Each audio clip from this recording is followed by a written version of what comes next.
Okay, talk to you in the morning, brother. All right.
Peace and blessings, everybody. Excuse me. I have to apologize for the technical difficulty. We went out, and I'm not sure what actually happened. As I said, peace and blessings. Welcome to the People Before Politics show. My name is Damon K. Jones, and we're going to have a great show today. We have a great show today, and I apologize again for the technical difficulty. What's up, Sister Dawn? What's happening? How you doing? How's everybody doing? So let's get it in. It's the People Before Politics show. We're going to start. 22 million black victims of Americanism are waking up, and they're gaining a new political consciousness, becoming politically mature. And as they develop this political maturity, they're able to see the recent trends in these political elections. Any minority that has a block of votes that stick together is in a strategic position. Either way you go, that's who gets it. You're in a position to determine who go to the White House and who stay in the doghouse. You're the one who has that power. You and I have never seen democracy. All we've seen is hypocrisy. Today, look around America. We see America not through the eyes of someone who has enjoyed the fruits of Americanism. We see America through the eyes of someone who has been the victim of Americanism. We don't see any American dream. We've experienced only the American nightmare. We haven't benefited from America's democracy. We've only suffered from America's hypocrisy. And the generation that's coming up now can see it and are not afraid to say it. Yes. What's up, everybody? This is Damon K. Jones here, and we are the People Before Politics radio show, and we are live. We are live Facebook. We are live on Black Westchester on YouTube. We are live on Damon K. Jones at YouTube.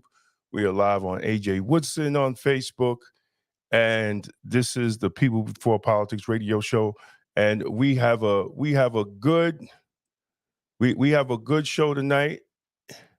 And for all y'all that are watching via Instagram, please either go on Facebook and go on YouTube and check out the show.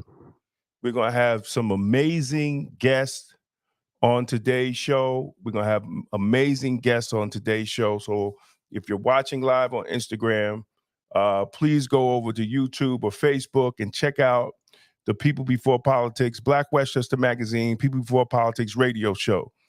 We're going to have representatives today from the Westchester Black Women's Political Caucus. They're coming on. And they're having a great event this Friday coming up on the 20th, and they're going to be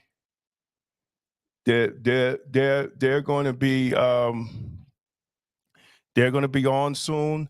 And at 7:00, my brother, if y'all see it, my brother Dave Daniels III is talking about his new book, Black and Blue in Bridgeport. It's on Amazon. Definitely people go and get this book. And as you see, the brother is holding up a noose. And we're going to discuss systematic racism in law enforcement and those officers, those Black officers, as I know many of them well that do speak out for the community. A lot of times they say Black officers don't speak out. But I think that's a bunch of BS because a lot of us do. And in the process, we face the racism within the department. And and being Black. So this brother here, I've known this brother my whole law enforcement career, and he's been up in Bridgeport holding it down, representing the people and advocating for fairness and justice throughout Bridgeport, Connecticut. And I've had the pleasure to travel the country with the brother, discussing issues and accountability and transparency in law enforcement. So definitely click in 7. So if you're watching, I'm saying if you're watching on Instagram, I'm just popping in. Definitely go on Facebook or go on YouTube. You could go on Black Westchester Magazine and check out the guests, or you could go on Damon K. Jones, my page. I'm live on there. Or you could go on Facebook. You could go on Black Westchester on Facebook. You could go on the different Black Westchester pages on Facebook to definitely check us out on there. So definitely check us out. We're gonna have these wonderful guests on today, and thank for all y'all that are dropping in on Instagram. But definitely go over to YouTube. Definitely go over to YouTube and check it out. But I just want to say, man, there's a lot of discussion. There's a lot of discussion about what's going on in the Middle East. And any loss of life, let me start this out clear. Any loss of life that as a result, especially civilian loss of life, that results in from a war is tragic. It's a tragedy. But when I see what has been going on within the media and the narrative, and there's a one-way narrative in support of one person, and they're not supporting all human life that's over there, I think we're doing a grave disservice. And I do feel that any descendant of the Holocaust was a horrible thing, and it shouldn't happen to anybody. But any descendant of the Holocaust that understands the sacrifices and the oppression that European Jews went through, you should not be willing to do it to another person, because you have firsthand knowledge of how families suffer through oppression. And I'll make it clear what the Zionist leadership, Netanyahu, is doing to the Palestinians, or what they have been doing to the Palestinians for decades over there, is oppression. Is simply oppression. And we should not allow this conversation to go without having that conversation about the Palestinians and the rights of humanity of the Palestinians. I'm going to try to play from MSNBC. I'm going to try to play a report. See if I still have it. Yes, I do. It's a 1 minute. It's a 1 minute report. I'm going to try to play it so we could see, what a reporter from MSNBC, Ali Al-Valshi, I think his name is, from MSNBC, on what Palestinians that live in the Gaza Strip, what they go through on a daily basis in life. And my point is, if you really believe what you believe Jewish leaders, then you should not have any problem with condemning what's happening to the Palestinians. You know, unfortunately, we're just not telling both sides of the suffering. And that's just my opinion. You could like it, you don't have to like it. I really don't care. But the truth is true. If we want to pray for Israel, we should also pray for Palestine. We should also pray for the suffering people in Palestine. And that's the way it should be. It shouldn't be any other way. Let me see if I could bring this. Let me see if I could bring this video up.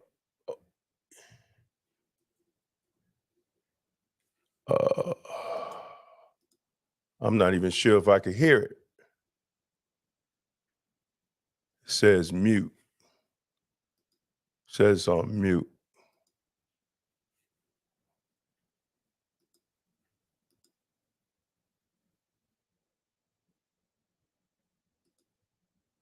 No, I don't think I could hear it. I don't hear it. Let me try to bring it up one more time before we bring in these strong sisters. I see logging in. They getting their screens ready. They're getting their screens ready. I'm going to try to bring this up one more time. Let me see if it works.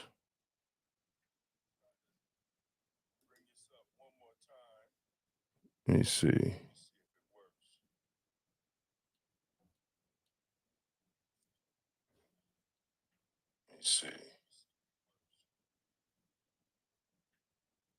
No, for some reason, it's not playing. All right.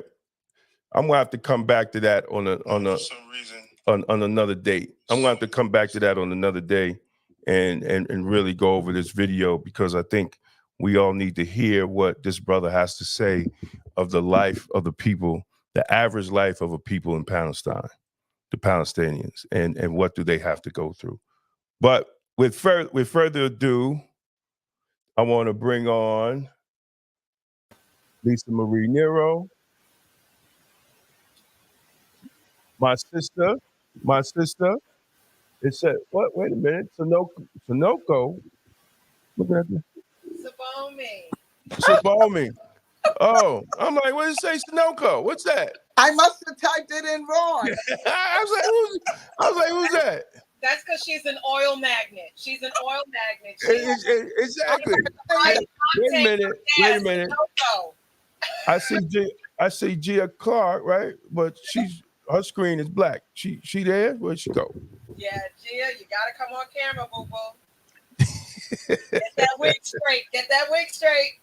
So all y'all that's watching on Instagram, y'all need to come on Facebook or YouTube. I'm about to sign off because there's no need for y'all to sit here and watch me talk to myself. So definitely come on YouTube, Black Westchester or Damon K. Jones, or go over to Black Westchester and Facebook. Peace out, Instagram.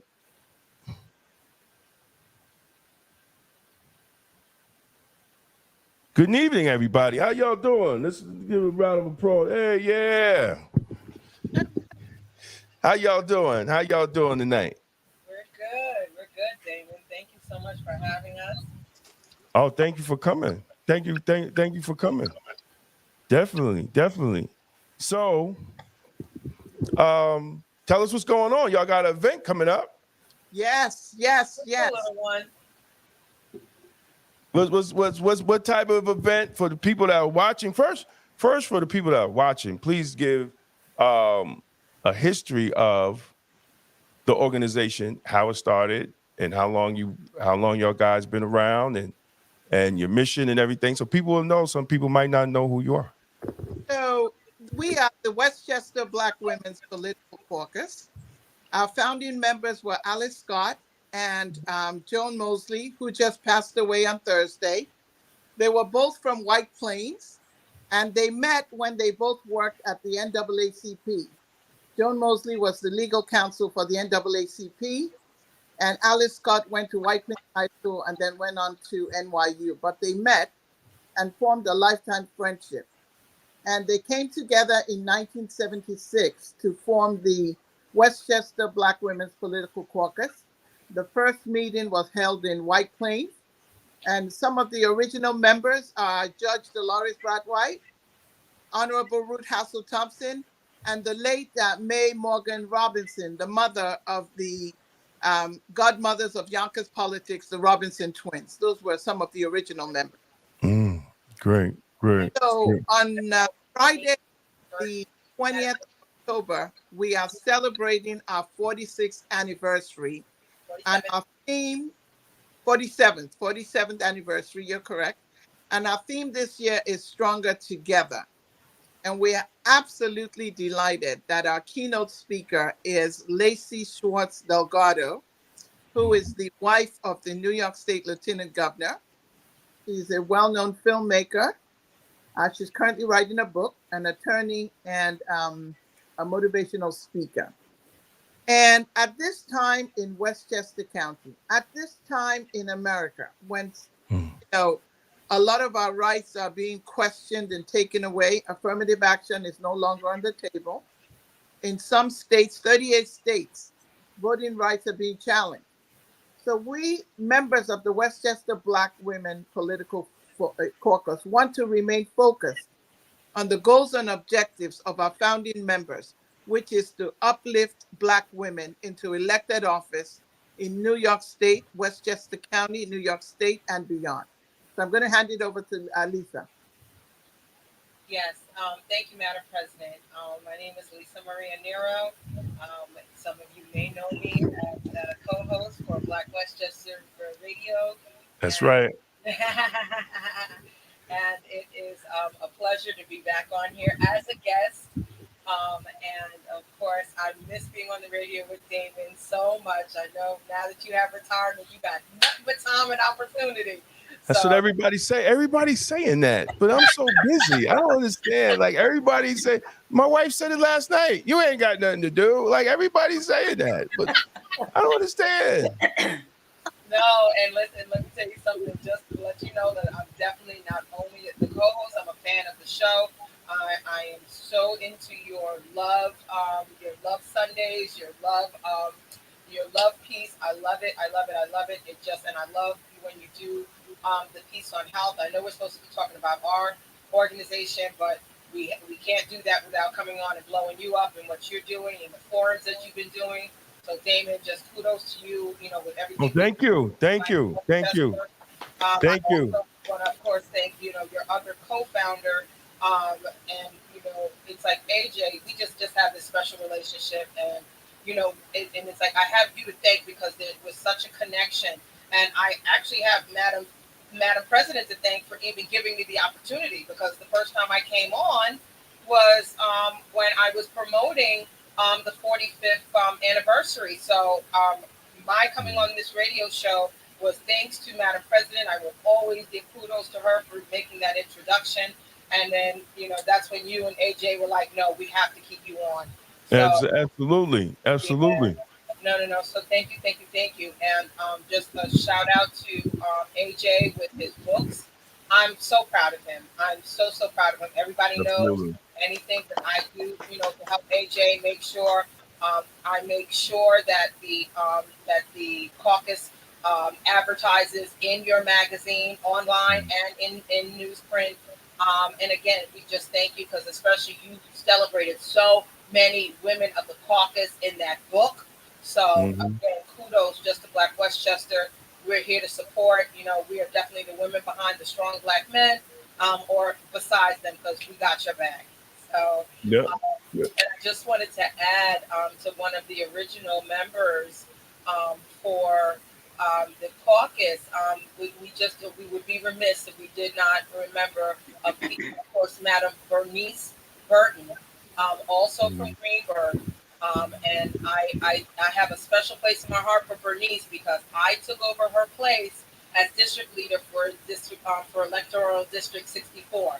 So Bernice has a very special place in my heart, and again, we just want to come here and promote and just let you know what's going on. As Madam President has put it, this is the biggest networking event that has been 3 years strong. We are looking for upwards of 500 to 600 people. This literally started off with we may have 200, people as guests, and we ended up in our first year with 463 people coming out of COVID. So again, nothing but God and nothing but a blessing. Absolutely. Here, Madam President knocked it out the park, and we had a total of 515 people at the Green Tree.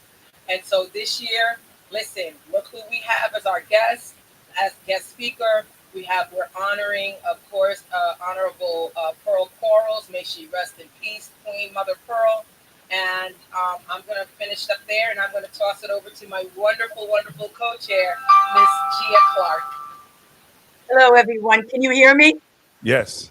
Okay, my voice is a little hoarse right now.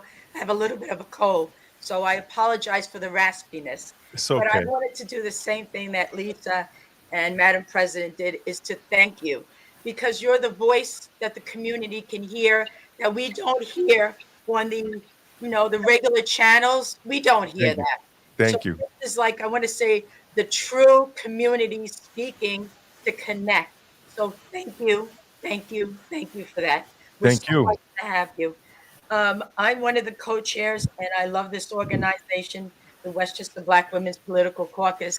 I've been in it, and I have to say, sometimes in our community, just like we have a voice that speaks like yours, we have a voice where women can speak up and Mhm. unite. And I'll tell you, we're nonpartisan. It's Republican, we're past that.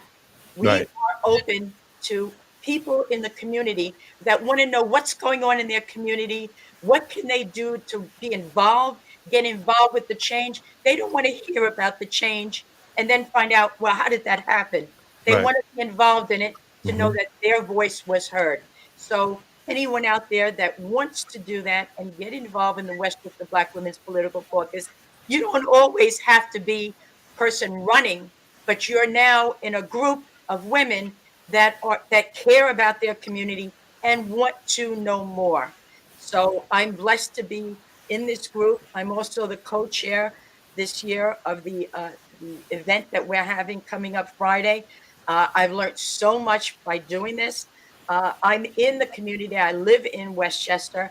I work for a company, a private company that's in Westchester. And so I feel like this is what makes me even more in the community. So if you have, I'm an auntie, so I don't have the kids, but I have my great nieces and nephew. My goal is to be the favorite auntie out there, to keep them engaged and know what's happening, That's right. So That's right. that's what I want them to know what's going on in your community, make a difference, and know that you will, no matter what you give back. And That's that's right. what it's all about. That's So right. that's all I had to say. And thank you for all you do. I don't No, know thank whether you get you. all Thank you guys. accolades for it, but thank you. Thank you. You don't know the reach that you have. I appreciate you. Thank you. Thank you. No, I think it's a blessing. I could have great people like you on the show, and we could talk about the issues in Westchester County, and we could advocate for them. Man, my mother, she was always out there, and she was always in the Eastern Star. She was always rocking and rolling to the day she died. So I'm standing on some strong shoulders, of a Black woman, and she's continued to guide me, right? So I'm just it's just a blessing to help people, to be of service. That's what it's all about. And I like to help people that help people, and this is what Black Westchester is about. This is what the radio show is about. We have our ups and we have our downs, but we are still here and helping the people. Sometimes my mouth get a little crazy, but it's all for good reason, right? It's all for good reason. So listen, how can I think AJ? I'm going to try to post the I'm going to post in the group. If oh no, I think I don't know what AJ posted. Well, we're gonna post if people are watching between now and next Friday, No, and if right. you want to go, we're gonna post we're gonna have the link inside the inside the comments. I'm if AJ, if you could post the link, I see you making comments. But And I, Damon, just to yeah, interrupt you, you know what? You sat there and said your mouth gets a little crazy, but guess yeah, what? yeah, it You does. and AJ and Madam President, y'all have to get a little crazy because of the Exactly. passion you have, and y'all ain't get on the list for 100 most influential people in the state with being regular. Well, So yeah, absolutely. I Four love years it. in a row too. Like 4 years in a row. Like I was like I was that's a blessing, man. Like you can't even imagine, like that's a blessing to be recognized on that level just for a newspaper that you give out free once a month. And it's a blessing. Like, I ran into Reverend Richardson one day and he said, "Bro, Doc, we got to keep that paper around, Doc. That Doc, hey, brother, man, that's paper's important. Black people need a black paper. We got to keep it around, Doc." So now that I'm retired, I'm going to have a meeting with him and see how he can help us keep this paper around. That's right. You know what I'm saying? Right. Has that reach. You ain't never lied. And just giving kudos to Madam President. You have now been Absolutely. there 2 years running, Ma. 2 years running.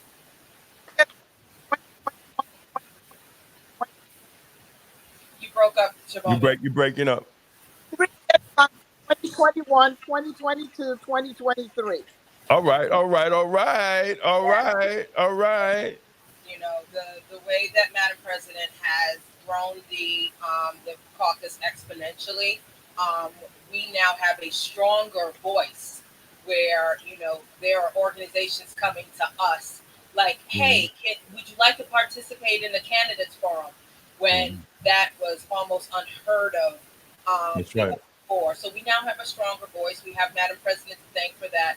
And, we always will follow her leadership, and we thank her for her dedication to the caucus, because she could be doing anything else, but she chose to, love the organization and really put all of her feet forward, and, definitely jumped in, the deep end.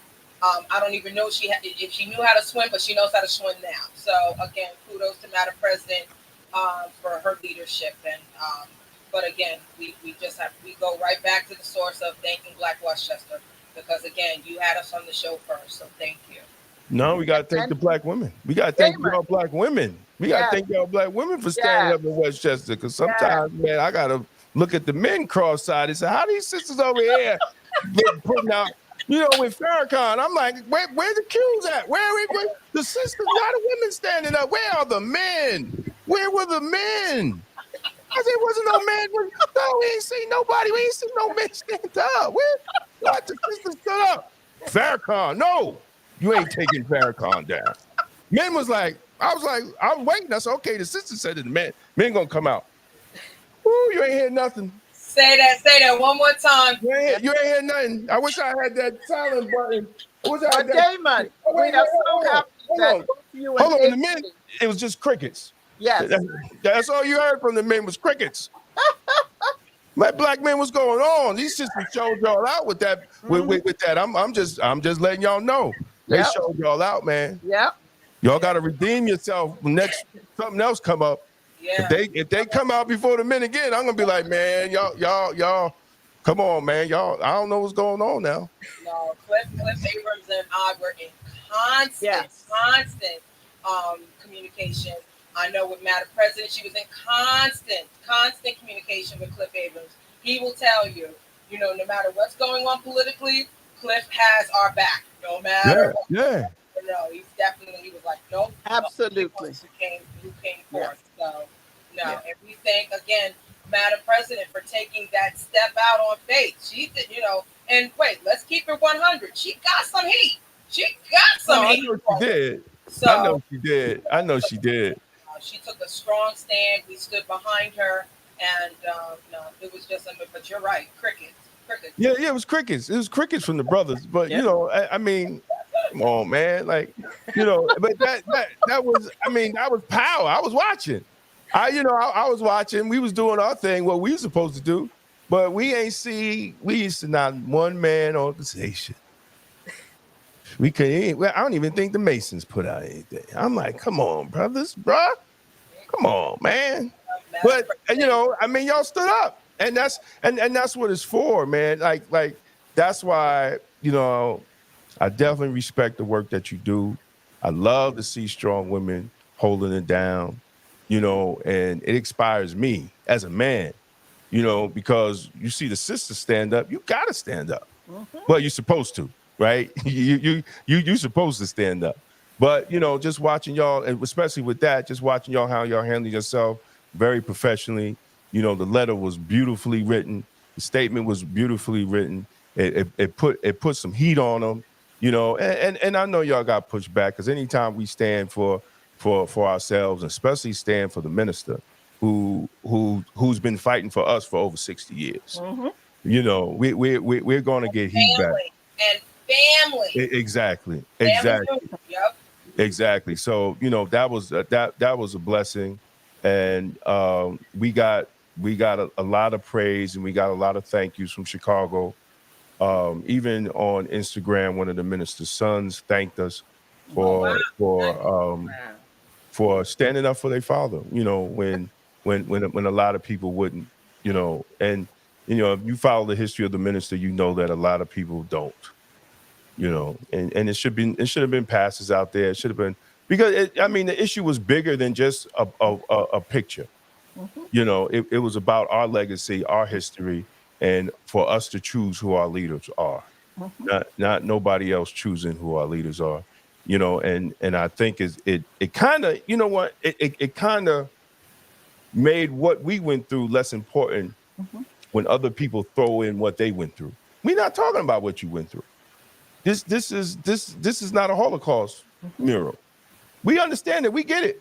We get that. But let us express ourselves the way we want to express ourselves, and express our feelings for people who fought for us, whether you agreed or disagree with their positions. These are our people, and I think Paul learned a lesson. I think he learned a great lesson in who we are as Black people. We're just not votes, right? We're human beings. We have feelings. We have history. We gave blood in this country, just like they gave blood. We gave blood. We gave blood, and we was oppressed for over 400 years, just like the Jews in the Bible, right? So we have a right to voice our opinions, and I thank y'all again for being the first organization to step up and hold a government accountable on Black history and who we are. So I thank you again. More. Gotta get some more applause here. Gotta get some more applause. Yes. Is there any other thing, like any other programs y'all looking to do coming up? And how can people join? Well, we now have 6 chapters. We have the Yonkers chapter, Mount Vernon, New Rochelle, Greater Peekskill, Greenburgh, White Plains, and Greater Bedford is our newest chapter. Oh, great. If anyone wants to join, they should send an email to WBWPC, which stands for Westchester Black Women's Political Caucus, Westchester, WBWPC Westchester at gmail.com. And we respond immediately to all inquiries. But more than that, we want to let you know that next year we will have the Albany Breakfast, which is during the Caucus weekend. And we're also going to have the Westchester Power Circle in May, which is our candidates forum. Okay. So those are 2 upcoming events we have. And we want people to come out. We partner with anyone who is like-minded. We partner to advocate for ourselves, for women's rights, for reproductive rights, for voting rights, anything that is of, immense popularity in our community. We take that seriously. Yes. were a co-sponsor of the Reproductive Rights March in White Plains last year. Mm-hmm. 2 years ago, we co-sponsored a bus trip to Washington, D.C. on voting rights. So these are things that are of concern, and these are things we're passionate about. Great, great, great. And don't forget Lisa? supporting. Don't forget about supporting Jamal Bowman's reparations bill in the U.S. Representatives. I've been obviously very, very instrumental with reparations. It is my dissertation, and but the caucus has been very supportive. We've tried to support, of course, our member, Majority Leader Andrea Stewart Cousins, with her passing of the bill for the state commission. So we're staying on top of it, and we're just active with making sure that we have a voice when it comes to that table. When it comes to that commission, we want to make sure. Hey, Angela, our third coach for the caucus, we just want to make sure that we have a voice in that commission. And I'm doing everything within my power to make sure that my dissertation is published, because that's how you get on the commission. Is you have to have a published work regarding reparations. So I'm racing Really? to finish. Yes, I'm racing Okay. to get Okay. to the federal commission or on the state commission. So I'm making it happen. Sister Angela, how you doing? Welcome. Hello, everyone. Hello, everyone. Busy Sunday. It's all right. It's all right. Yes.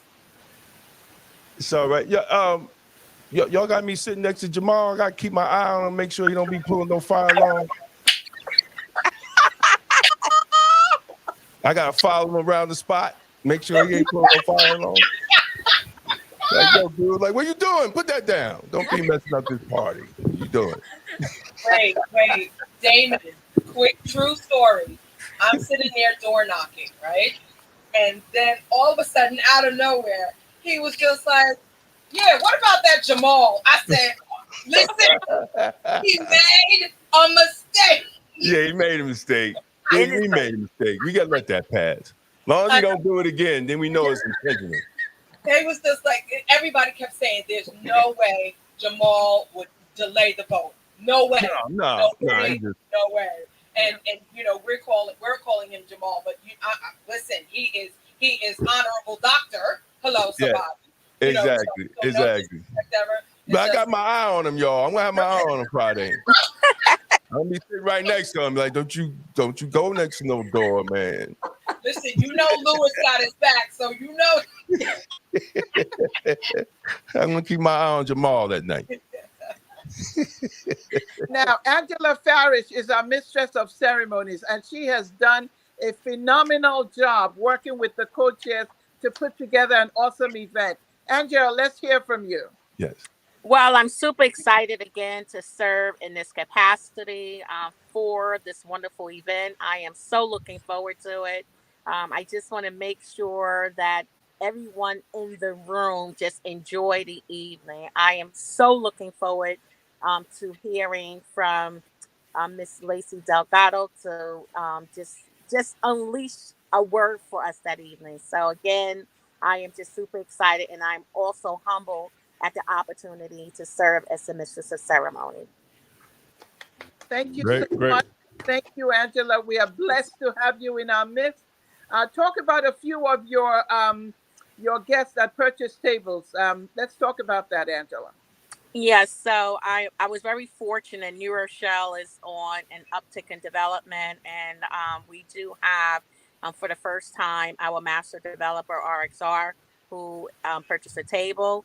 Also, my development partner, I run the house authority for the city and converted my property to a tax credit RAT conversion.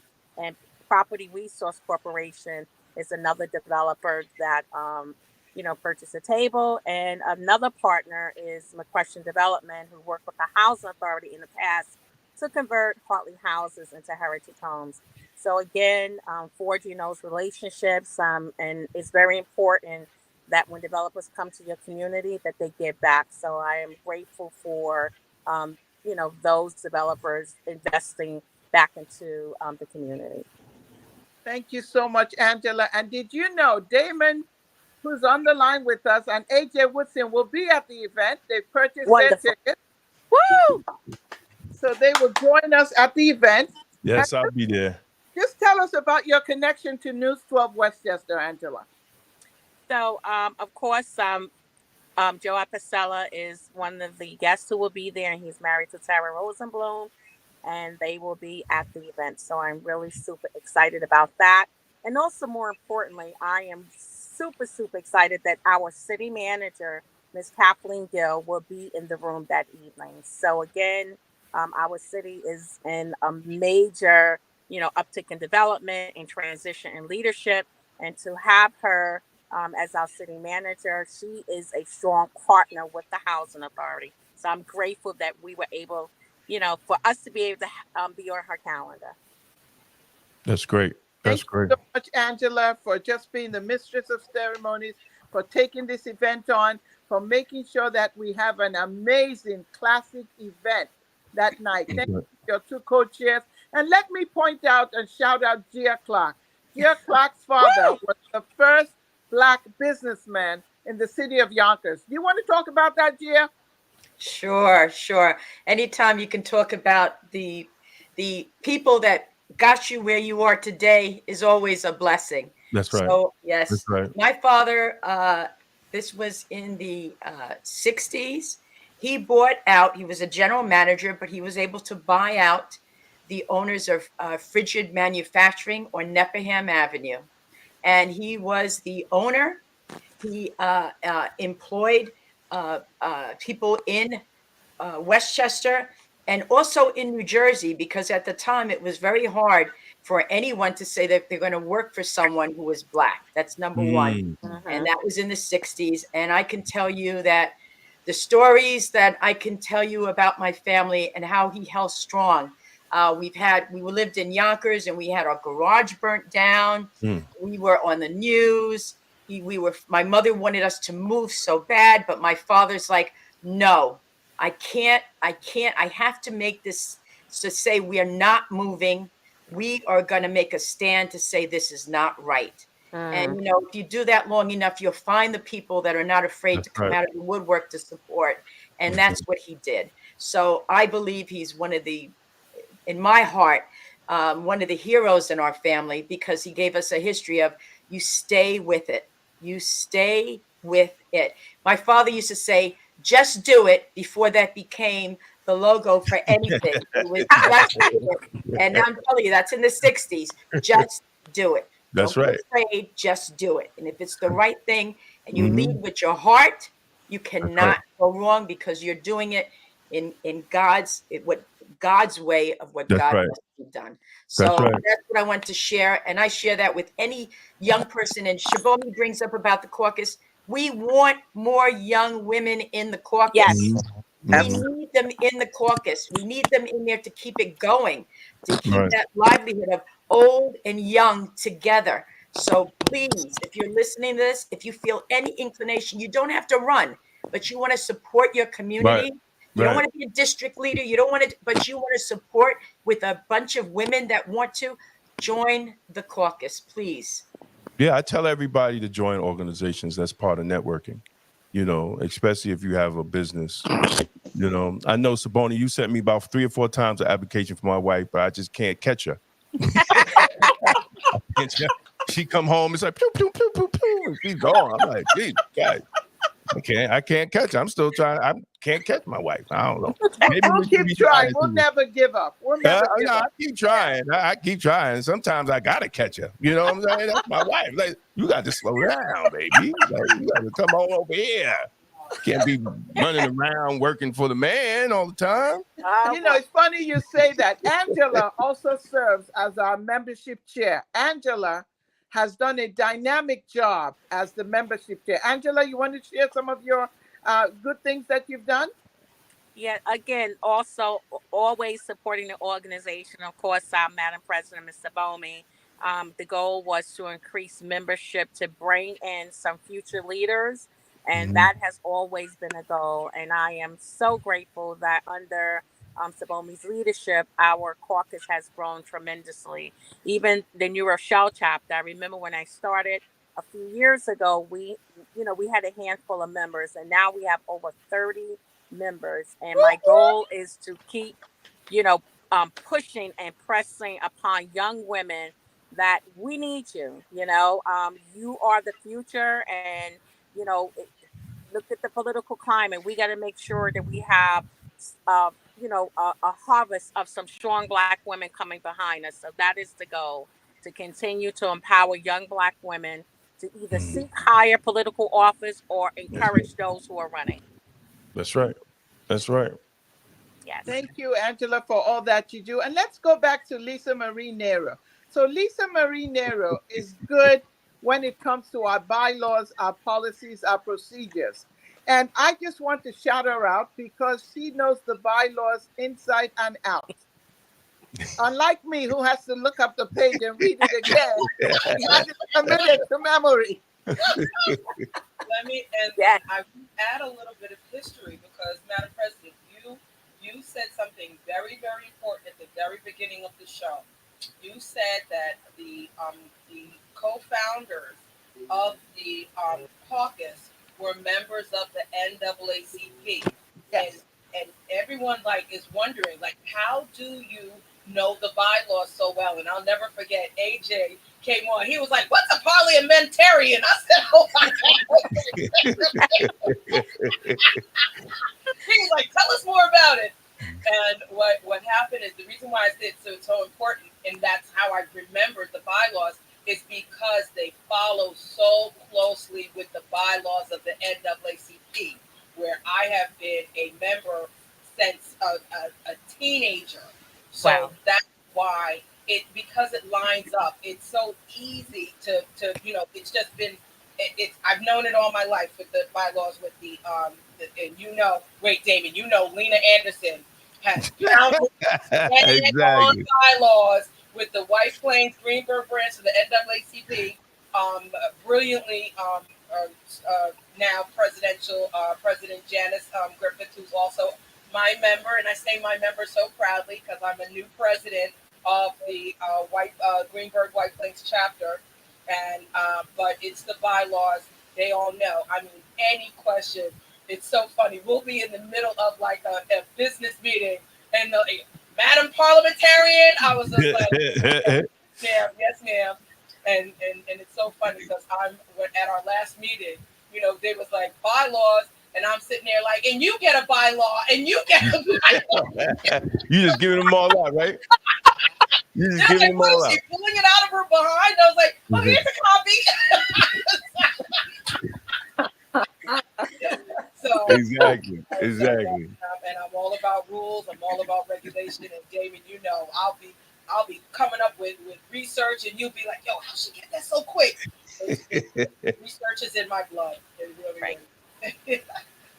No, definitely. No, listen, bylaws is very important. It's definitely, I used to say that I was a union delegate for 13 years at the Westchester County with COBA, with our union. And you had to know your bylaws. And I see people don't read the bylaws. They take someone else's word for it. They say, well, this is it. I said, oh, did you read the bylaws? No, so. No, you got to read them yourself, man. Like read them yourself. Just read the bylaws yourself. Don't get yourself jammed up because somebody else said it, and we just got to teach young people, man. You got to read, especially organizations. You got to read your bylaws. You got to understand. But I got in trouble on Facebook because I talked about etiquette and protocol. And I got attacked by Black folks saying that, oh, that's not needed. Yes, it is needed. Yes, it is. We have to have etiquette, and we have to have protocol, and it's needed in our everyday life, just like politics, right? Politics affects our everyday life, and etiquette and protocol. And one thing is protocol, it's understanding your bylaws and rules and regulations. If we want police to be accountable to their training and their policies and procedures, we should also be accountable. And I think that's key. But good to see another black organization following their bylaws. That's all I'm saying. That's all I'm saying. We got to ask the men they following their bylaws. I got to get them, the Westchester, the black men, I got to get them on the show and see where they at. See what's happening with them. And Damon, I knew your former president very, very well. Alonzo was my boy. You hear me? I liked Alonzo too, but he did some things that he shouldn't. And I know, and political. Yeah. So I know some of it was political charges. Yeah, he did some things. My boy, though. He did some things, man. Yeah. I gave Alonzo hell. I gave him hell. Oh my God, he hated me to death. But he loved me, but he hated me because I had no problem with him. No problem. And I ran against him twice. I lost by 25 votes. Wow.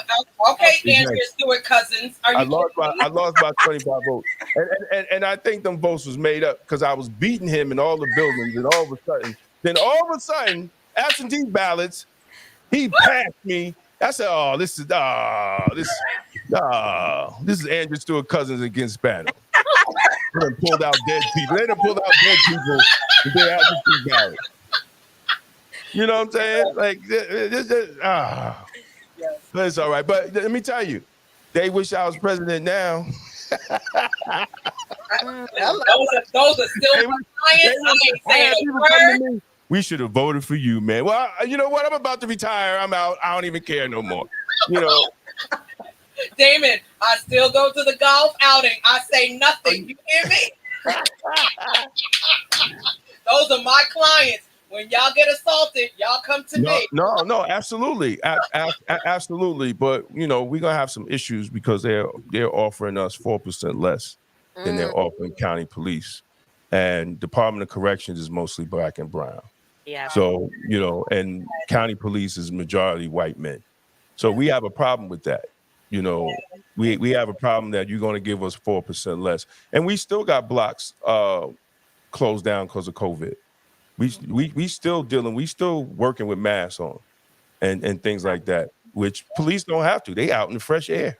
Yep. You know, so there's still issues, you know, and since, you know, those are the years I was still working there, you know, I got something to say. I want my money. You know, I want my retro. I want my money. Absolutely. I was supposed to have it. I thought I was going to walk out with a nice check. So, you know, y'all going to hear about it. Y'all know how that works too. Y'all going to hear about it soon because I want my money. Online, they're listening, and they want me to announce some of the guests we are going to have. Yes, please. So we're going to have our highest ranking member, New York State Majority Leader, Andrea Stewart Cousins. We are going to have, these are confirmed members who paid for tickets. We're going to have Senator Shelley Mayer. We are going to have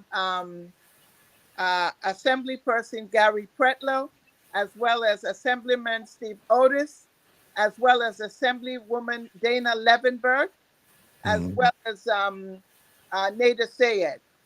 And Congressman Jamal Bowman bought a table. We're so happy that, you know, he's coming. We also have Westchester County legislators Ben Boykin, Tyree Woodson Samuels, Terry Clements, Simra Brandon, Catherine Borgia. We have Colin Smith. We have David Imamura. We have Erica Pierce. We have,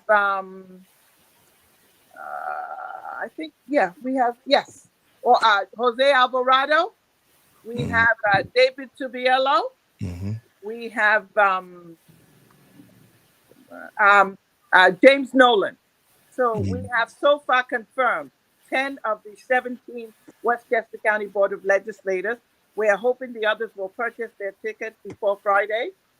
We also have the mayor of the great city of Yonkers, the mayor of the great city of Peekskill, the mayor of the great city of Mount Vernon. We have the commissioner from Mount Vernon, commissioner of Parks and Recreation. We have also a representative from New York State Senator Chuck Schumer's office, as well as a representative from New York State Senator Catherine Gillibrand's office will be there. And we have members of Lewisboro, the entire council of Lewisboro bought a table. Mhm. We're very happy to see them. We have trustees from Tarrytown who will be present. I think her name is Effie Phillips Stately. Am I right? Am I right? Yes. Mhm. The representative, Hazel Dukes, will be in Chicago that weekend, but Hazel Dukes is sending her vice president who will come to represent New York State NAACP. So we will have that there. We have, of course, Black Westchester, yourself and AJ there. Mhm. We are so grateful to our seasoned member, Sandra Blackwell of the Westchester County Press. She Mhm. advertised our program, and she sent in a journalist, Yvonne Birch, am I right, Yes. to cover the event? Excellent. And so we have the journal news coming. We have News 12. We are Good, good, absolutely, good, going to put on a splendid event with these strong, wonderful women as co-chairs. good. That's what's up. That's what's up. Some more round of applause. Yeah. Yeah, Woo! yeah. See, that's what I'm talking about. That's power in itself Yeah. Mhm. Wait, oh to get my those God. important people to come. Damon, this is the true fact.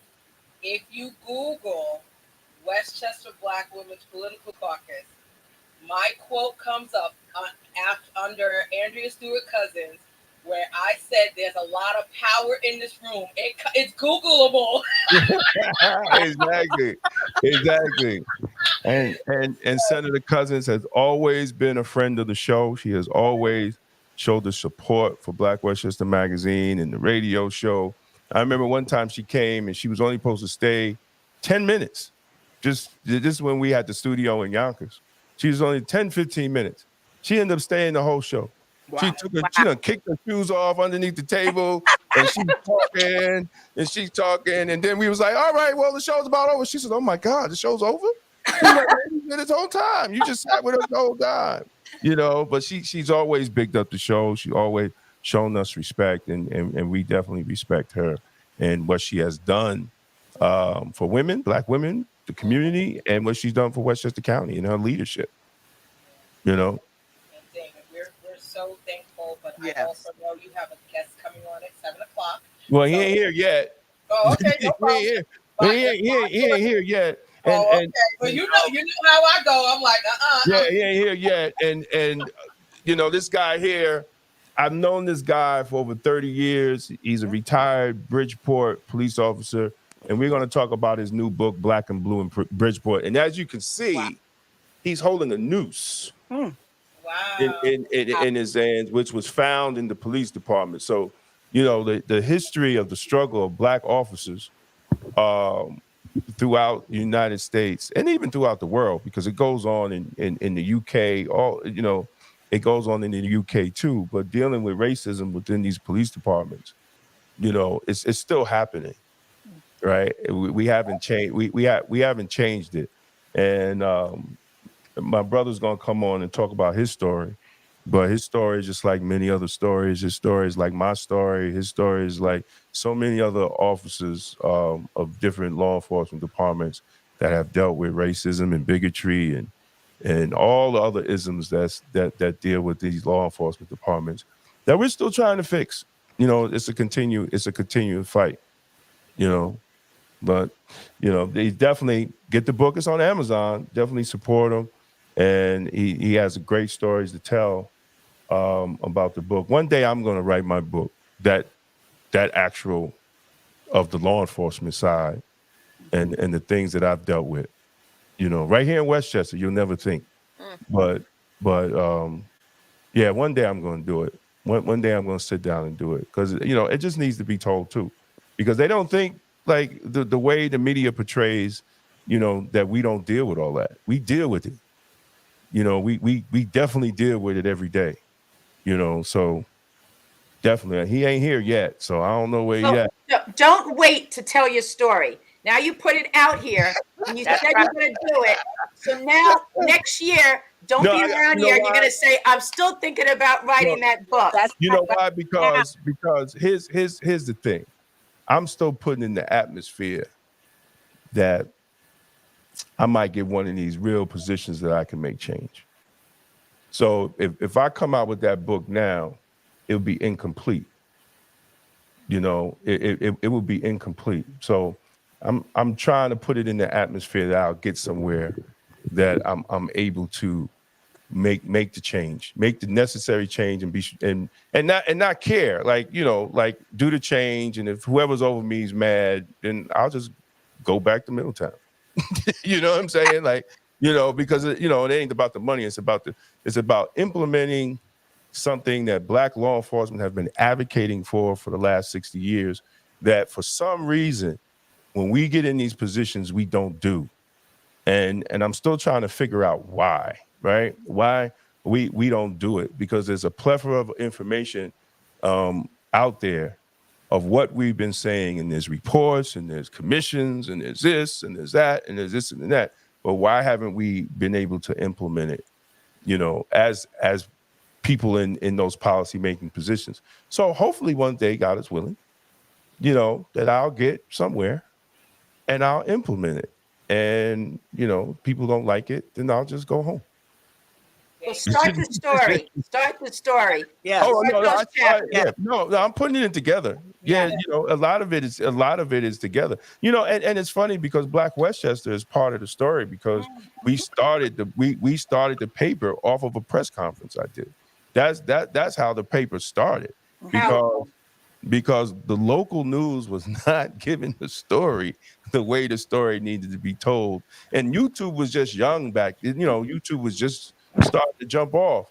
And I was walking around with a recorder, recording my press conferences and putting them on YouTube, you know, to share them on social media. And then AJ had came up to take care of his mother, and he had a blog, and he wrote a story, and that's how it started, off of one story, you know, and it snowballed into an actual newspaper. Say that again, Lisa? Was it the Chamberlain case, or was it something No, it was the case where the 4 New York State parole officers who was doing a home visit in their bulletproof vests that said New York State Parole, with their badges around their neck that said New York State Parole and identification, in a car that was registered to New York State Parole, and someone saw them leaving the house and called the cops. And the cops rolled up on them and pulled the guns out on them and put them on the ground. And yeah, it was in Stony Point. I think it happened in Stony Point. And they put them on the ground, you know, hands down, with their badges on, and badges, they had them down, and, you know, and it was just it was embarrassing, and it was foolishness. So that was the first story when we did the press conference in front of the federal courthouse. Oh, Ramapo. AJ said Ramapo. Whoop. Yeah, Ramapo. It was in Ramapo police. So, you know, Wow. and that's how Black Westchester started, you know, over police brutality. And, you know, it's sad, and we still doing stories about police brutality. You know, as a badge bunny, you know what that is. Ladies, a badge bunny is someone who dates nothing but police officers. badge. And so anytime I go anywhere, I can pick out the cops, and I'll be like, oh, you on the job? Oh, is this your detail? Blank, blank, blank. And they're like, you on the job? I'm like, no, my ex-husband, my my ex-boyfriend. Right. But so I know about the background of Westchester and the blue wall versus the blue-black wall.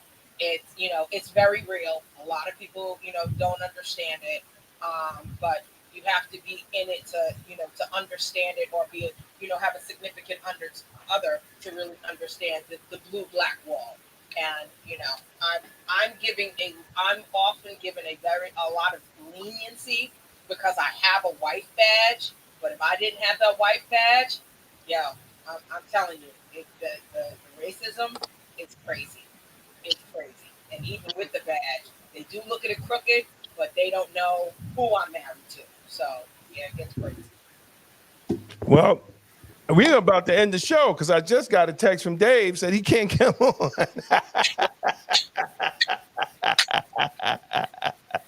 I ain't got nothing else to talk about. No. Wait. This is almost like AJ on Mother's Day when we just did. I did a full interview of everybody, and he was just like, "It's the women's political caucus takeover." Yeah. Hey, listen.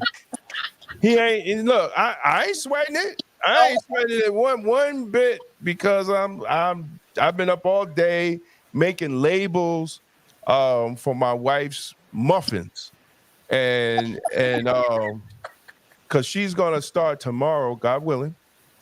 Amen. In the Westchester Airport, the kiosk that's on the other side of TSA. There's a coffee shop and everything. Her muffins is going to be in there starting tomorrow. Oh, So nice. that's a great That's accomplishment, great. right? To be in Westchester Airport. And Sabomi, did they call you? Did they? No, she hasn't called me yet. No. Okay. So that's run by a woman of color, Palestinian woman. And she is looking to renew her her license of that. Not only does she have that, she has a restaurant that's upstairs.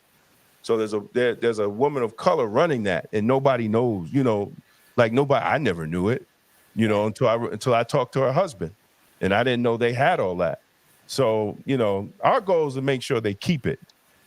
And I reached out to Sabomi, and I told him to call, and I'm going to text him when we get off the show to make sure that they contact you because I want her to meet you because the IFPs is going out. And even though we love all our politicians, we know sometimes they're games, and we want to make sure this sister remains there because they had a Dunkin' Donuts on the bottom also. And tricks was played. They lost it. Not only did they basically lose $500,000 that they put into it, they lost the Dunkin' Donuts license. Wow. Right. So now it's some bootleg coffee shop in there. Like you let a Dunkin' Donuts go to put some. If y'all ever travel, just go up in there. You'd be like, what is this, mama? What is this? Like so. We just got to make sure. I'm trying to make sure the sister keep it because she put a lot of money into it. She had it through COVID. We know what happened to COVID throughout the travel agency. So nobody made money. But my whole goal is so people will know that there's a sister that's running it, and she's trying to build it, after COVID. And right now she has no lease. She's on the month to month. So the county needs to do business with this sister to allow her to do what she needs to do.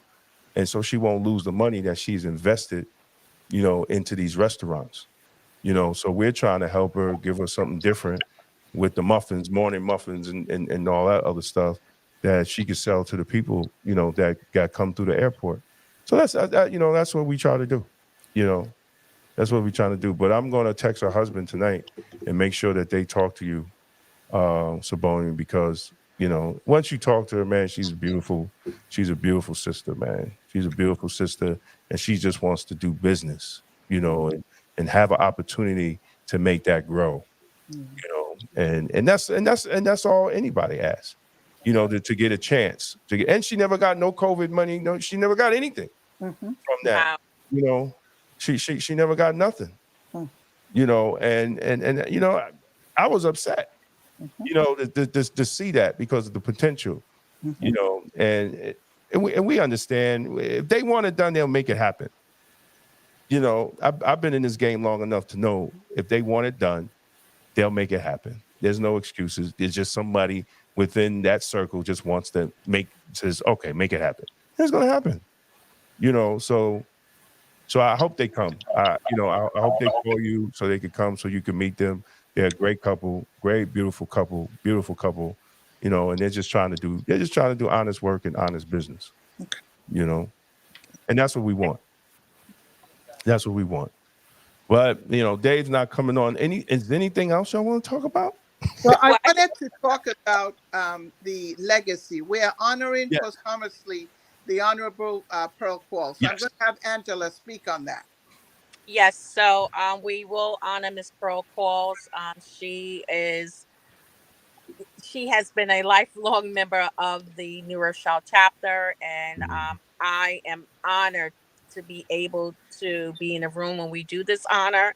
Actually, Miss Pearl was the one who introduced me to the Black Women's Political Caucus, so we are super excited to pay homage to her that evening.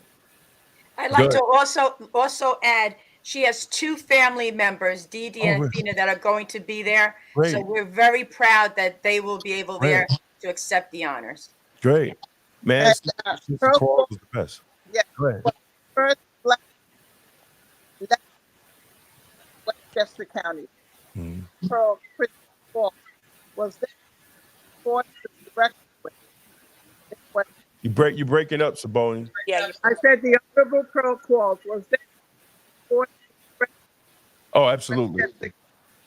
Oh yes, yes, Absolutely. definitely. Absolutely. She used to always see me and say, keep giving them hell. She's always see me as a citizen. Keep giving them hell, Damon. Keep going. You're doing a great job. I be like, well, if it came from her, I must be doing a great job. I must be doing a great job.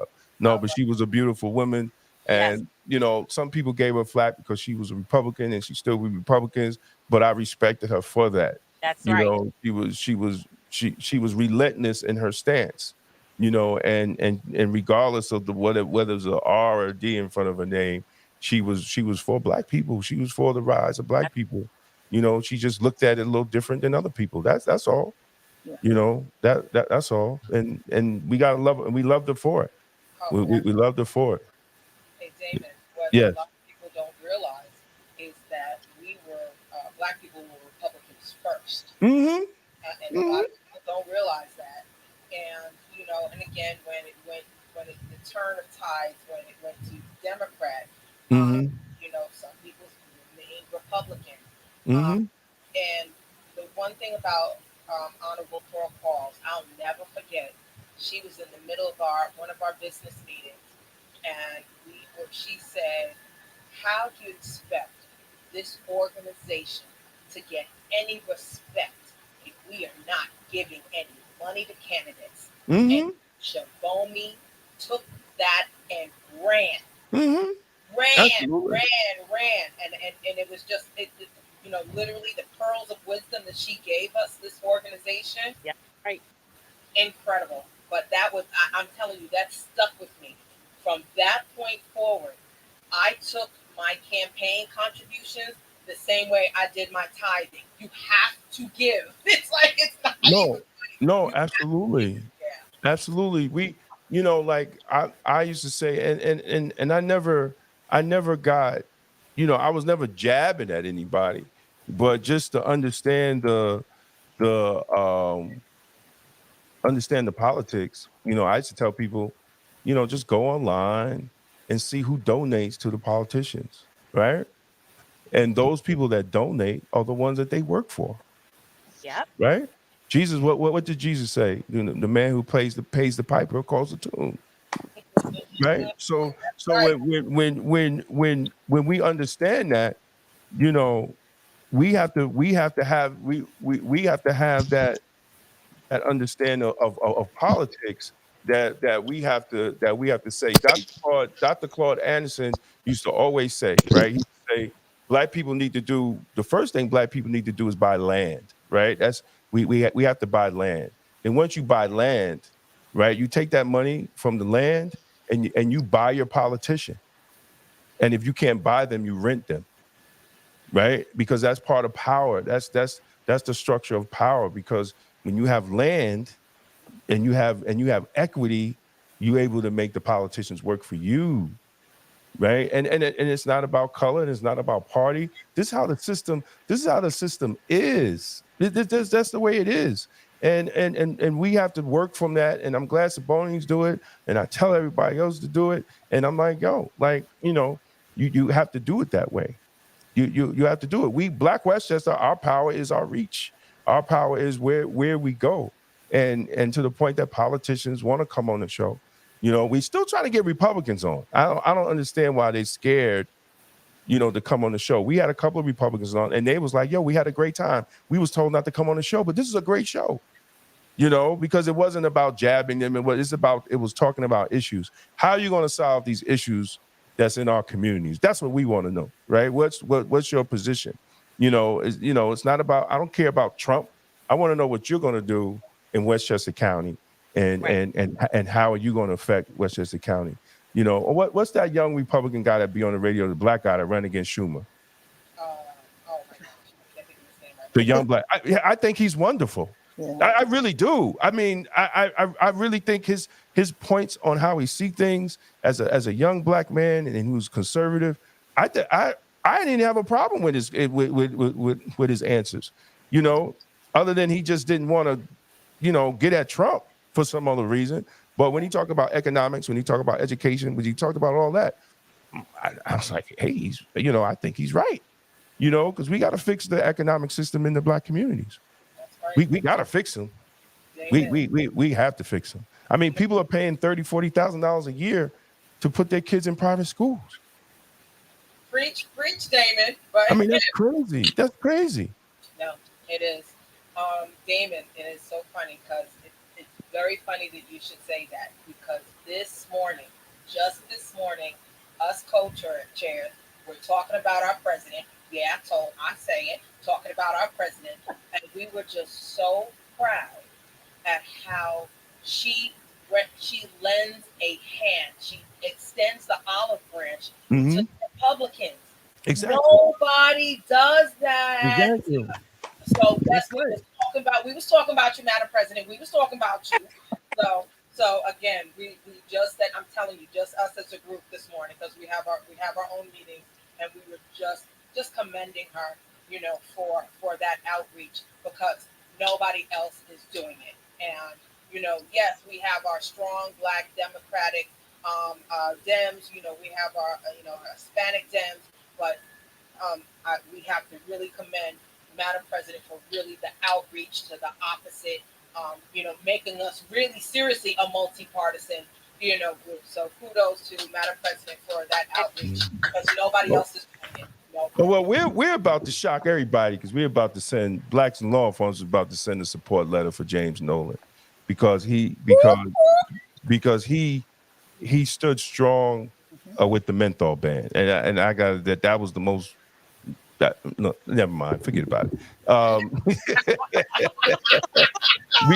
We just like that he stood up for the menthol ban, and that bill that was just bad legislation. Good people make bad legislation sometimes.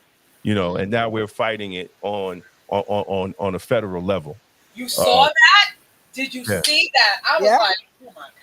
Yeah, well, I mean, that's what they're trying to do, and I got to go down to D.C. and cause a little ruckus down there. But, it's all right. I don't mind doing it.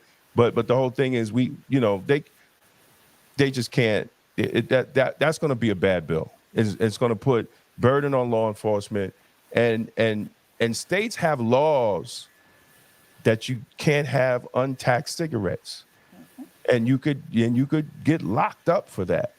And for them to say that, it's not part, it won't be part of the criminal justice part, there's no criminal justice part in it, is a downright lie.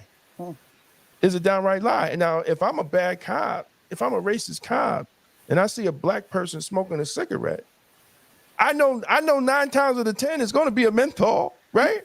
So I'm going to go and mess him up, and then things going to happen, and he's going to get arrested, and he's going to be resisting arrest and disobeying the lawful order and all that other crazy stuff that happens, so now you're putting more Black people in jeopardy, and then they're going to search your car and see if you got 4 or 5 cartons, I think it's 5 cartons, you get arrested. And New York State is one of the most highest states. 80% of New York City cigarettes are illegal. 80%, 40% in the whole state, 80% in New York City. We can't even solve that problem. So why would we make the demand more if we ban menthol cigarettes? And I met a federal agent, and he was like, not even the untaxed cigarettes, the ones that come out of state, the bootleg cigarettes that come from Japan. Mhm.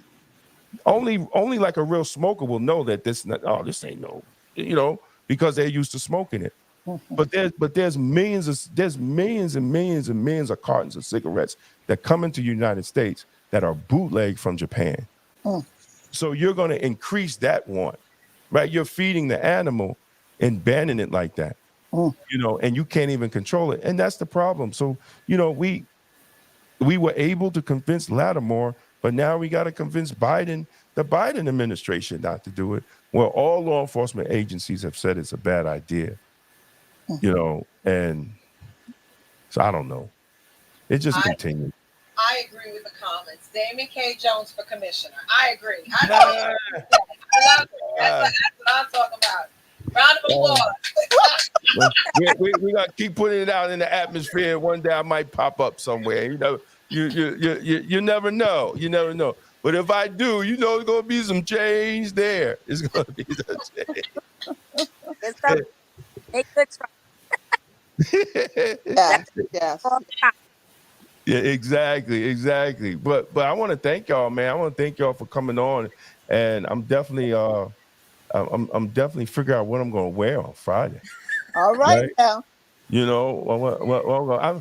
I haven't worn shoes in so long. My corns don't went away because I just been wearing like slip-on. I've been retired, so I ain't been wearing nothing but like slip-on flip-flops and stuff like that. I've been chilling. I ain't been wearing no shoes. I looked at my shoes and said, man, these shoes are kind of outdated. I might have to go buy me a new pair or something like that. Give me a reason to go over to Saks Fifth Avenue and spend some money. When I'm on a fixed income now. I gotta watch it though.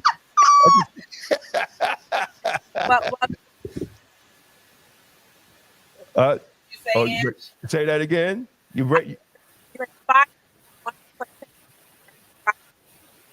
I can't. No, you're breaking up again. I don't know. Hear me? Yeah, now, yeah. I said you inspired me to put pen to paper to write my own memoir about growing up in public housing, running public housing, and seeing how public housing is trying to be dismantled. So yeah, absolutely. Look, a book is a look at all these books I've written. Yes. All these books I've written, and I got two more. I got two more in the chamber. Wow. That I'm trying to finish. Wow. Well, books is a great, for me, writing books is a great way of me just relaxing, right? Yeah. And also holding myself accountable, right? Things that I know, because like when I was at work, people were like, why are you reading your own books? I said, because this is the way I keep myself accountable. If I write about it, I got to be about it, right?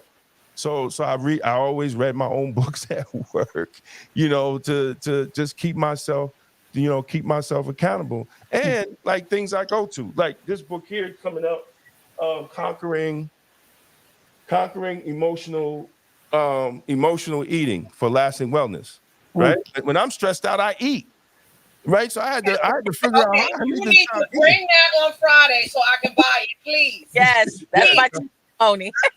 Over 40 pounds. I wrote a book that helped me so I could remember the things I need to do. So when I get stressed out, I won't be up at 2:00 in the morning eating stuff I shouldn't be eating. Yep. Yes, I'm not kidding. Bring the daggone book so I can buy it from you on Friday. Bring the book. Bring the book. All right, I bring it. I only got 3 copies because I'm still trying. It's still not finished though. I just got to check. Well, you know what? I'm going to give it to you on Friday. You can read it and tell me what's wrong with it. All right. Where all the mistakes are at? Because I'm still got to read it. It would be my honor. Thank you, honey. Yeah, no. I'll bring it for you. I'll bring it for you because that's. I mean, writing is great. And now you got AI. Please, you could write a book in about 4 hours. Long you know what you're talking about, you write a book in 4 hours. I wrote a kid's book with AI, and it's about a young man named Timmy, and he realizes that there's no fresh fruits or vegetables in his city. Wow. So he goes to a rally and he comes across my first book, The Power and Benefits of Detoxing, Cleansing, and Eating Clean. And he goes to the mayor, he goes to the preachers, he goes to the elder that is the community farmer. He goes to another elder who runs the food pantry, and he has all these different conversations that inspire him to give out fresh food after school for children who go home and they really don't have any food. So it's a journey of a young man taking responsibility of his community, because what we know, a lot of Black communities are food deserts, fresh food, so it addresses that issue, and and it's a children's book. I'm just waiting on to really sit down with the artist to do the whole thing with the art and the cartoon like characters and all through the book. But hopefully I'll get that done, and then it's going to be a great book. It's going to be a great book. So that's just on the wings too. I always forget the kids book because I got to find a good artist. And but I think that would be great. That'd be probably my only kids book. But it's I just want to inspire kids to eat healthy and take care of their community, and use these areas and grow fresh fruits and vegetables. David, do you know my father-in-law, Reverend Farish? Reverend Farish. He has about 22 acres of farmland up in Goshen, and he's probably the only Black farmer up there. No, I need to meet him because he's 10 minutes away from me. 14 North Columbus Avenue. I live in Middletown. Yes, but his farm is up in Goshen. Really? Wow. Yes. Yeah, I gotta meet him. Next summer we need to walk the farm. I do a nice video on the farm. Okay. I'll connect you. Yeah, because we might be taking over. I don't even know how I should say. Well, we might be. There's going to be some changing in one of the food pantries in Mount Vernon, where I'm going to become more relevant in what's going on in there. Very good. I would love to work with him with the fruits and vegetables from his farm, and that would be great. To get fruits and vegetables from a Black farmer, man. Like that's exciting.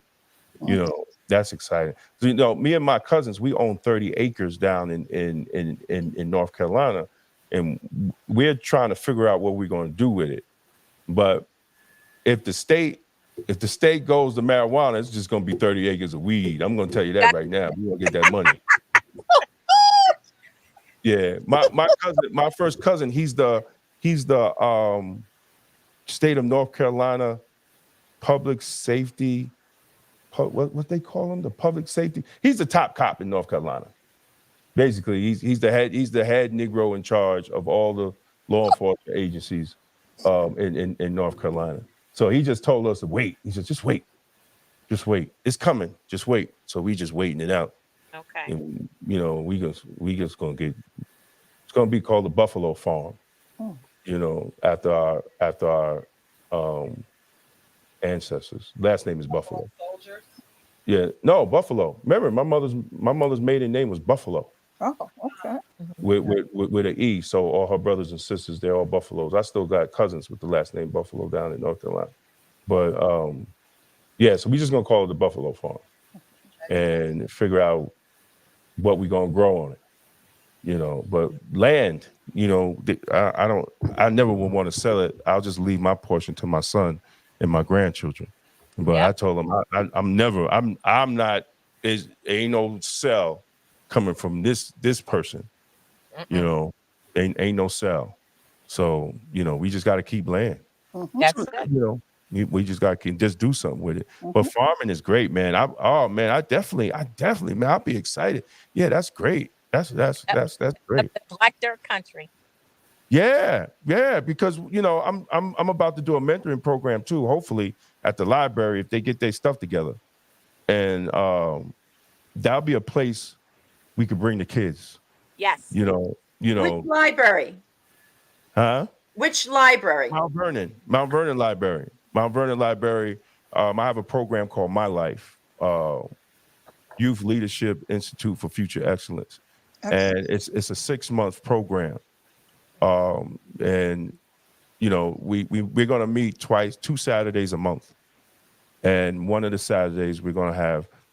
I was trying to get once I get everything together, I wanted to bring them up to the jail, and not a scare straight, but just have them sit down. But you know, sometimes politics work. I could just find some guys that've been to jail, and we just sit in the circle at the library, because I ain't begging nobody for nothing. You know, here's the program. Yo, you want a partner? Oh, well, bye. You know, I know enough dudes that have been locked up out here. I could get them sit down, pay them $100, you know, for an hour to sit down and talk to the kids. But we're trying to do that. You know, we just trying to. It's time to get our Black boys, man. We got to grab them. We got to grab them. We have to grab them. Like, it's crazy. Damon, you already know. It's crazy out there. Yep. Because how am I dealing with this with him in 3rd grade? I had to deal with it. Okay. Then on top of dealing with that, thank God for 100 Black men of Manhattan. Good. They took him on as a 3rd grader because of what he experienced. And that program is only for 6th to 8th graders, but they took them in, and it was just an amazing experience for him. So he has them as his older brothers, and it was just amazing. So and yes, it starts that young. No, it does. Listen, I got my little grandbaby. She 3 years old, and I could be in the bedroom, not be seen, and she be acting up, and I say, "What's that ruckus going on out there?" And she, you know what I'm saying? Like men are needed for their young girls too. And I don't understand some of these.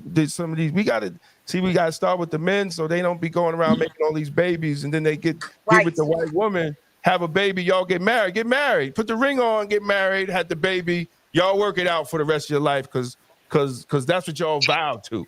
But out here having all these babies, man, and the kids don't know who their daddy is, and the young girl never seen a man before, so she grow up, can't even have a relationship with a man because she never seen a man. She ain't never been around a healthy man, a man that's gonna respect his mother, their mother, right? Her mother. You know, dudes sneaking in and out at night. No, that's not healthy. You know, so we got to teach our young boys and girls how to live a healthy life. You know. So please turn into Black Westchester People Before Politics on the fourth Sunday. Exactly. Jones exactly. With Black Love. Yeah, I took a break because my girl passed away. You know, my partner in that. You know, and Nikki. So, but you know, I want to bring it back. I want to start doing it. And then on Monday I do Motivational Monday. And tomorrow I'm talking about power. How do we immense power in our personal lives? You know, how do we grow? You know, and teach, because we don't teach kids how to get power, right? We don't teach kids that. Like I said, I'm arguing with Black folks how to sit at a table and have table etiquette and know what fork to get. You know what glass to grab, and they're saying that's not important. It is important. If you go to business meetings, you have clients. Right? It is important. We have to teach young men that. And that's going to be one of the classes. They're going to sit down and they're going to learn how to eat dinner table. You know what? But you know what the problem is? Big Mama is 45 now. She ain't in her 70s no more. Big Mama 45. She ain't never learned how to eat at the table. Nobody eats at the table anymore. Everybody's in their separate rooms playing PlayStation and doing all that. Remember, when I grew up, dinner time, sit at the table. Everybody sits at the table. Everything stops, right? And Daddy get the big piece of chicken. Don't touch the big piece of chicken.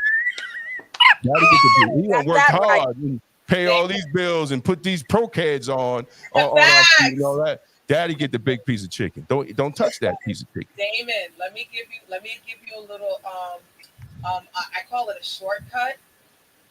When you're dealing with dinner etiquette, tell them always. You start on the outside and work your way in. Right. Yeah. people don't realize that. And Right. then, of course, the top is your dessert spoon or whatever. But yeah, you always Yeah. gotta work your way in so you know which fork to use. Yeah. Knife to use. Yeah. Then you had one dude on Facebook talking about, oh, that's European. I said, so, you know, you from Ghana? You eat with your hands?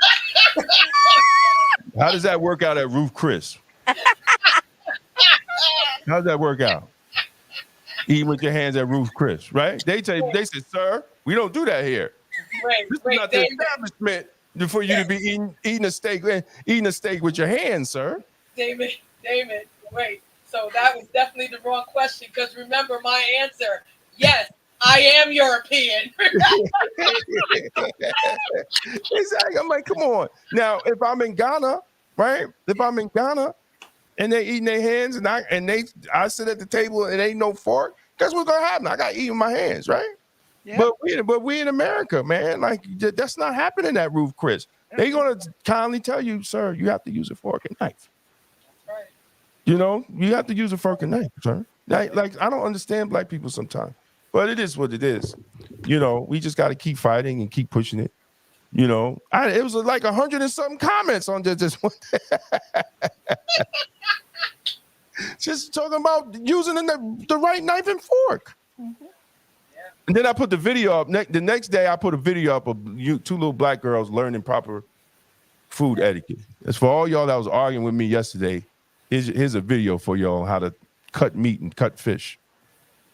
You know, I mean, we have to learn. We got to push excellence. You know, we've been the last 10 years. I mean, it's been nothing but black ignorance. I can't even watch BET no more. Right? One more time, David. So that's crazy. Right. I cut the cable off. My best friend is YouTube. You know, my best friend is YouTube. I watch my pastor all the time, but RC Blake's, that's my dude. Where's he like at? That. New Orleans.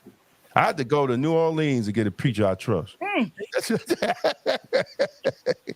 had to go down to New Orleans. No, you're always welcome at First Baptist Cathedral in Westbury, Long Island. Yeah, yes. I had to go down to New Orleans. But that's my dude, man. That's my big brother. You know, I go down there like once every 3 months, hang out. You know, but they have so much stuff. And you're not part of him or who's your pastor, Madam President? Stephen Polk, Greatest Centennial AME Zion Church in Mount Vernon. I'm a member there too. Don't get it twisted. AJ Woodson is a member of my church. Yeah, I'm a member. I'm a member. Okay. I was a member of Grace. Yes, Grace. Yeah. I was there at Grace for a while. I had to leave there though. Oh God! What did you say to Richardson? Because I know you said something. Nah. Because I was engaged to his daughter. Oh. Boom! Everybody's like, what? Wait. The whole room. What you say? Wait. Here you go. Now I'm gonna freak you out. I know you're not talking about Orchid. Yeah. Shut your mouth. You lying. Yeah, me and Orchid was engaged for a minute. And we broke up. I used to sit in the front row, family pew, the whole thing. What you talking about? Oh my God.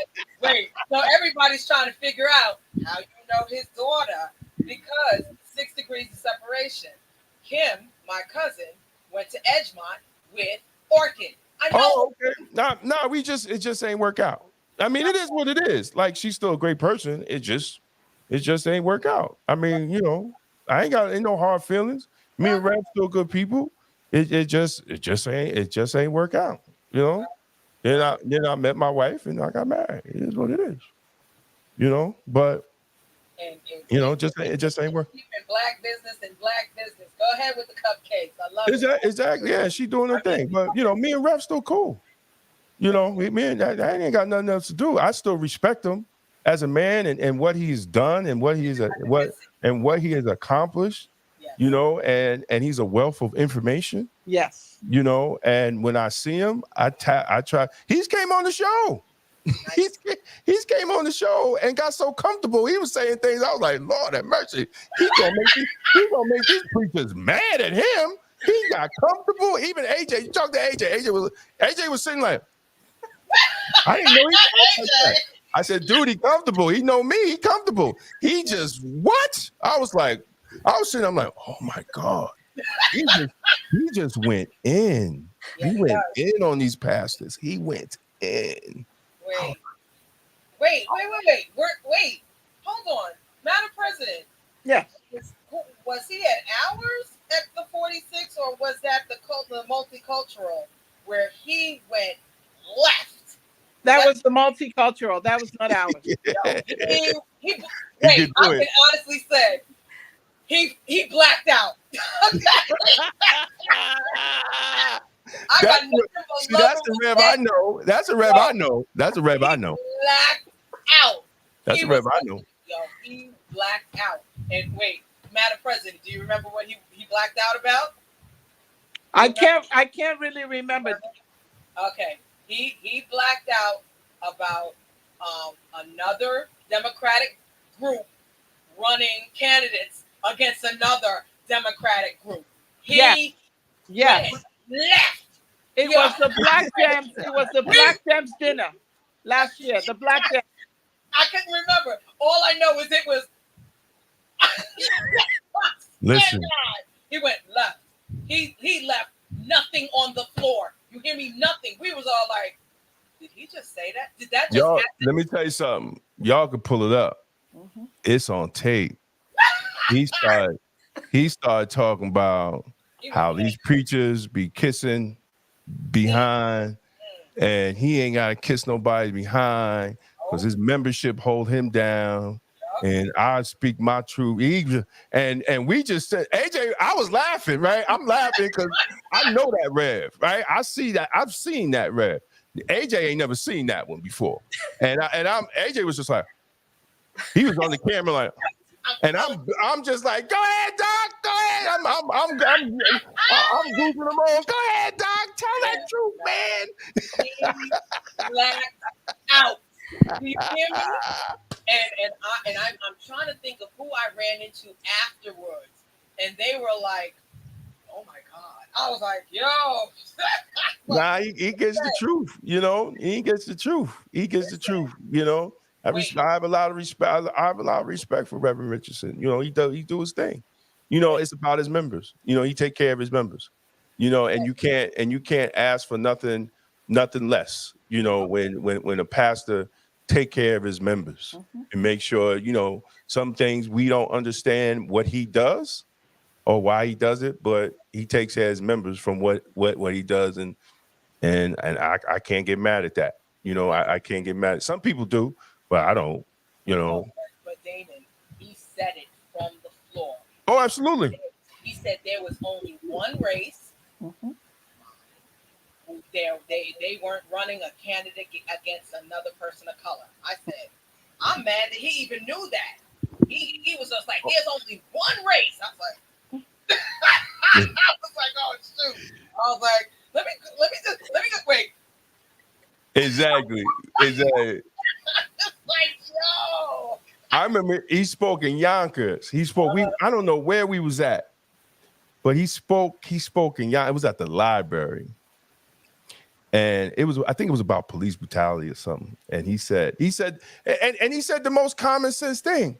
He was like, if you a lawmaker, why can't you just change the law, right? We don't, like, what is the problem? What is the problem? If you are the lawmaker, you are the ones that make the law, you create the law, you just change the law. Like, how hard is it just to change the law? And I was sitting there, I'm like, yo, this dude's right. Like, why is they taking so long to change the law? You know, because it just didn't make no common sense. You know, and we're still waiting on laws, you know, that should be protecting us, you know, and I think a lot of times we're sidetracked, you know, and I don't want to be sidetracked no more about Trump. You know, I don't want to hear about Trump's cases. I want to hear about what's happening in the Black community when young Black boys and Black girls are being shot at or killed, and I don't hear nothing from the AG about that. That's, you know, I don't want to hear about Trump. You know what I'm saying? Like, I want to hear how you going to get these guns off the street. right? How you gonna stop these young black girls from being kidnapped? You know, my wife deal with these kidnaps and rapes almost every day, but it never make the press.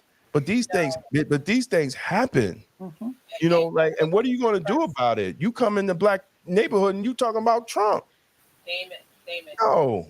Nope. The one thing that unfortunately makes the press are the hoaxes. They make the press and Right. they stay on the news cycle. Right. But I'm going to bring up one thing that you brought up earlier, which was very important when you talked about affirmative action, when you was talking about it's like no longer. I have to give Assemblywoman Latrice Walker a shout out because she was talking about the affirmative action with the education piece. Let me tell you something. She did a counter bill that removed legacy from white institutions. They were like, forget this little legacy and nepotism. Exactly. So, like you want to take out the affirmative action for education for blacks. Let's take out the legacy. Right. Not just because your people paid for the building next door does not mean that you're going to get automatic admission. So I got to give a shout out to Latrice Walker for doing that one. And she got her education at Pace Law School right here in White Plains and Pleasantville. So bless her for that one. But no, absolutely. We need to get some black schools in Westchester. Say that one more time. As a graduate, we need to get some black schools in Westchester. We need to have at least one black high school that black people that make means. There's a lot of black people that got some good money in Westchester County.